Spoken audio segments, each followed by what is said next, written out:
अच्छा 5 मिनट शुरू 1 मिनट के ना सोचल है ब्रो तरह बैठ के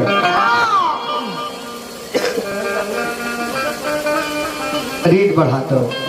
और छठ के मौसम आ जाए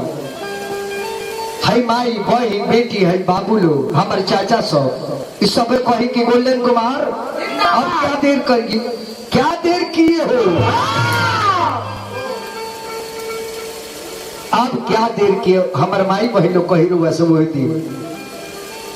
कि पीनाना गोल्डन जी पियरिया चला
She